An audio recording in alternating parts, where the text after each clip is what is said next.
Welcome to Kevin Harvick's Happy Hour, presented by NASCAR on Fox. And this week on the Victory Lap, we have our Brickyard 400 winner, Kyle Larson. So we had a ton of questions that we needed to ask Kyle, so we appreciate him taking the time to come on and answer those questions for us today.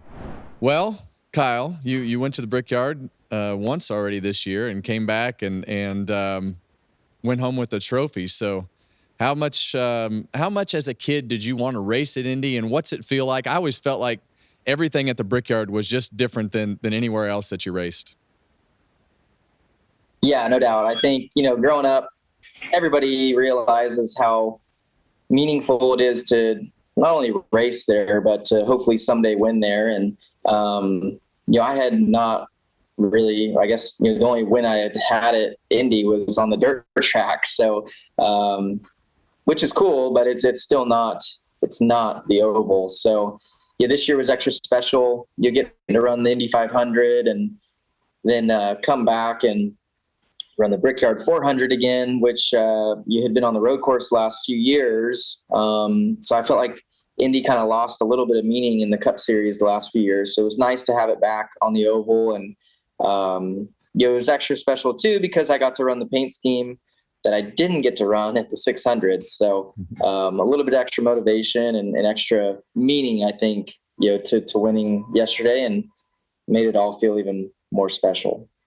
Well, I couldn't agree with you more on the road course piece of it. It's great to see those cars back on the oval. There's just nothing like Indianapolis Motor Speedway just pulling in when there's no people, but let alone when it's race time and you get to go home with a trophy. One of the more interesting things that I heard you say over your post race interview was the fact that you thought it raced similar to what the IndyCar race was. Can you explain that and what you meant there? Very, very similar. Like exactly the same, very, very hard to pass. The aero effect that you feel, very similar. Like if it wasn't for like the visuals, of looking out a windshield versus, looking at two front tires and stuff like that, or looking at the back of the Indy car, I couldn't tell the difference between the two of them. The balance, everything felt very similar.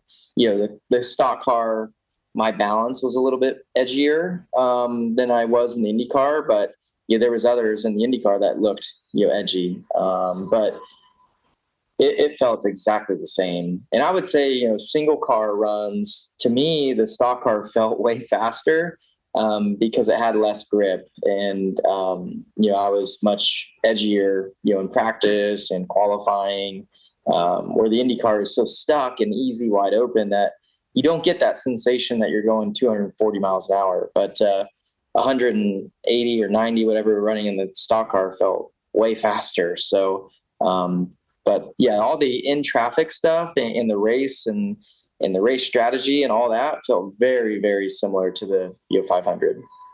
Well, that's pretty interesting. And I pick up, now that I sit around and don't do anything, I pick up on some of the unique things that happen during the race from a driver standpoint. When you were coming through traffic, you were like a tire width wider than everybody getting into the corner. You had this unique lift that you started doing in traffic.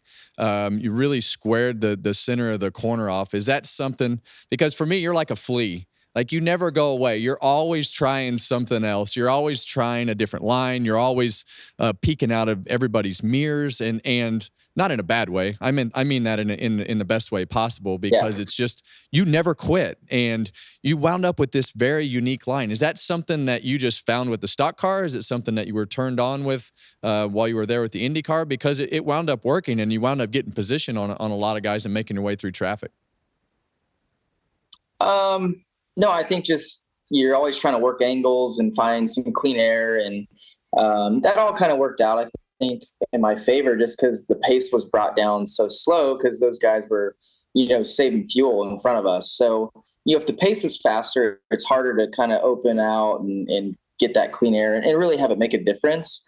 But, I think with the pace being slower, I could lift even earlier than they were, and have no problem entering wide into 4 or 2 and build these runs down the straightaways to make those late moves on entry of the next corner. So it just all kind of worked out in our favor, I think, just the way the strategy worked out, and our pit road mishap earlier in the race kind of got us off sequence of the fast cars, and worked out in our favor. So just odd that it all kind of worked out. I was not expecting to win after we had that pit road loose wheel, because it was just impossible to pass. But like I said, once they started saving fuel, that just opened up opportunity for us, since we were good on fuel.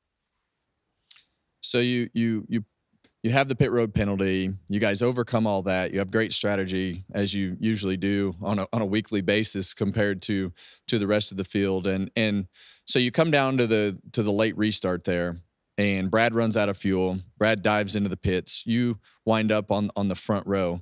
Did you actually know whether you were the control car, not the control car? Did you know the rule? Because it wound up being a very unique situation as all that transpired. Yeah, there was kind of a lot that went into all that. We were obviously communicating as a team that Brad was going to be very close on fuel and could run out under this caution. So me being third and understanding the rule of at least, when that guy falls out, that row goes forward, I was just going to gamble and pick whatever row Brad, or whatever lane Brad picks, just hoping that he might run out before the restart. And thankfully, unfortunately for him, but thankfully for us, he ran out as we were coming to the restart zone, and then I was able to inherit the front row. And I had no clue at that point, like, who was the control car. I had assumed it was Blaney, but both of our paces were kind of up, and I feel like we both kind of like eased into the throttle at the same time, I think, because we both didn't really quite know who was the control car. I'm curious what he thought, but I didn't really know if I was a control car, if he was. So we kind of just both went at the same time. The rule is kind of weird how it is, where you just inherit, you get to slide up.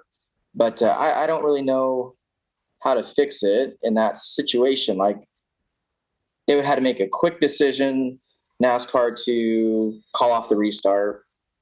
Then we would have spent 2 more laps under caution. Then you're going to have teams that are gambling on fuel probably screaming at NASCAR that they shouldn't have done that. So I don't know. NASCAR seems to be in a lose-lose situation a lot of times, but I was happy to be the beneficiary of that whole thing. But it was just a bit chaotic there at the end, but thankfully it worked out for us. Yeah, it seems like a lot of those things, half the time it goes your way and half the time it doesn't. And then today or yesterday, it wound up working in your favor. You said after the race that you were going to run the Indy 500 again, and I heard you backpedal a little bit in the media center, saying you had some things to work out. Obviously, we all hope that works. Anything. I just said, why don't we run it back here? But no, I hope so. Yeah, well, I think from a racing standpoint, I know you were frustrated after the whole scenario with doing the double, but from a spectator watching, it was still spectacular. And I think going back and doing that again would be something that the racing world wants to see. And I'm just curious, if you go do it again, what would be the one thing that you, aside from the rain and the things that you can't control, what would you want to do different?